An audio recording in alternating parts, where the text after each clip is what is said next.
What's up guys, this is Gushi here at Formula Drift Round 4 Seattle. Now let me tell you guys a little bit about this track. This track is really exciting and it's actually one of the fastest tracks in the series. We got a big, really wide bank, really fast, and they want us to ride up against the wall. I'll go through the front straight as fast as I can, go through the gears, first gear, second gear, third gear, and I put it into fourth gear, kick the clutch, and I initiate at about maybe 85 miles an hour. I'll try to ride the bank as close as I can and with a lot of angle and smoke. The second part of the track is where you have that left turn transition where they want to see a lot of angle and impact. Here I'll downshift to third, flick the car to the left with a lot of angle and brake. After this braking zone, I'll downshift to second gear and accelerate through this left turn, getting ready for that last right turn hairpin. This hairpin is actually one of the slowest turns of the series and can kind of be challenging if you don't have the right line to get into that turn. So I'll leave it in second gear, ride the clutch and keep the RPMs high as I exit the last turn and finish the course.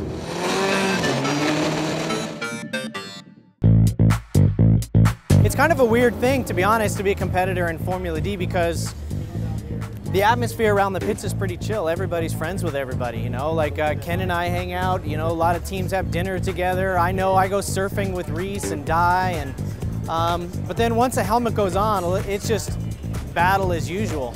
And you've got no friends once you put your helmet on. You have to remember that. And once you get into that first corner, it's readily apparent when you're, you know, you're knocking wheels with another guy that, even though he may be your best friend off the track, on the track, he's your enemy.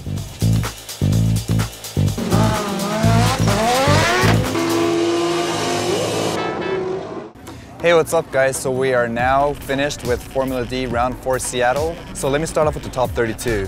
We qualified 15th for the event and we were matched up against Cody Parkhouse in the top 32.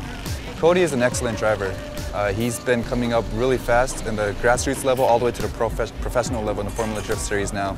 So I was kind of hesitant to see where I would finish up against him, but we had a really good setup considering we had a tough weekend. But we made it past top 32 against Cody. Unfortunately, his car broke, so we won by default.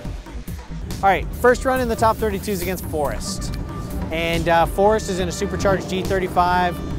Wasn't super fast, and he used a handbrake entry. So that's what I knew about Forrest. It was a little bit tricky following him, to be honest with you. We had one more time going. I think more than one. We had a battle going on with Forrest. And it was really actually, he went really wide coming off the bank and it was really hard to stay behind him. So we actually did several one more times with Forrest, and that's, luckily we moved on. The round of 32 used up half of our tires right there, so we were in a little bit of a bad spot at that point. In the top 16 round, we were matched up against Justin Pollock in his Falcon-powered V8 Mustang. I knew this was going to be a tough battle, so I had to come up with some kind of strategy to see where I can take an advantage over him. Fortunately, he kind of crashed into me in the last turn of the circuit, the slowest part of the track actually, and that advanced us to the top 8. Coming into the round of 16, we were dialed in with Samuel. And Samuel I had gone against in practice, was very fast, especially in a straight line. Has a heavy car, so I didn't have to worry about his braking, but I was able to pull him on the lead run. And then behind him, I got so lost in the smoke and was just completely blind from the end of the bank all the way into the midway through the left-hander, but had enough practice on the track to kind of know how long to stay to the right before transitioning over. Either way, it worked out. Didn't do it one more time on that one. Took down Samuel, that was good. In the top 8, we were matched up against Takatori and the Drift Emporium S15. This guy, I've been driving with him for a long time and I kind of know his driving style and we're familiar with each other. So I knew this was going to be a fun and exciting round. Unfortunately, on the last turn of the track, the slowest right turn hairpin, I corrected, and the second lap around, I had a clean run, but because of my mistake, he won. Overall, I thought the event was really great. A lot of chaos, a lot of drama, but I think the spectators really enjoyed it. There was a lot of crashes, but for us as a team, we made it back in one piece. We're really happy and excited that we made it to the top 8. Great event here at Round 4 Seattle, and we'll see you guys in Las Vegas. Check it out. The next round, though, made me actually nervous, was Osbo. And you'd think that he'd be like an upcomer and wouldn't be necessarily something to worry too much about. Not so. He hangs it all out, and the crowd loves him, the judges love him, and he's very committed and he's a great driver. And now he's got a lot of power in his car. Very lucky to move on against him. He bounced along the wall the whole way. I was right on his door as he's like pinging off concrete. I mean, that was just sketchy, and it set the tone for how aggressive everything needed to be for the rest of the night. But the following round was for the round of 4, and that was Darren McNamara. This is where it really started to get hectic. Darren and I went just absolutely all out. I knew that his lightweight little car would be a little bit quicker than my Scion on the bank. So I made sure that I initiated next to him and was able to stick with him, put in as good a run as I possibly could the first time. He stuck with me exactly the same. We did it one more time. Identical run the next time. Stuck with him even closer. He stuck with me even closer. One more time again.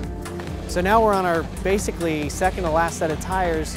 We go third time with Darren, 2 of the smokiest, loudest cars out here, and he made a little bit of a mistake coming off the bank and bobbled a little bit. We touched, but didn't interrupt his drift, but in any case, I don't know if he popped out of gear or what happened, but either way, that was an unbelievable battle. Some of the hardest driving I've ever done, and we move on. Into the finals with Ryan Turk. Ryan's been super fast. I let him go a little bit on the bank, unfortunately, but caught up to him by the end, and then caught up to him in the course, and then leading him, I knew I was at a little bit of a disadvantage, to be honest with you, and I just went as out of the box as I possibly could. I stayed full throttle for the first time all night, all the way around the oval, and instead of braking coming into the infield, I just increased the angle until the car was almost 90 degrees, and I was expecting to feel the back bumper skip on the wall, and it didn't. And dropped down the infield. It worked out great. Best run that I've had all week. And Ryan was playing catch up on the bank and ended up crashing into the bank and damaged his car a little bit, but he's okay. We took the win and called it a night.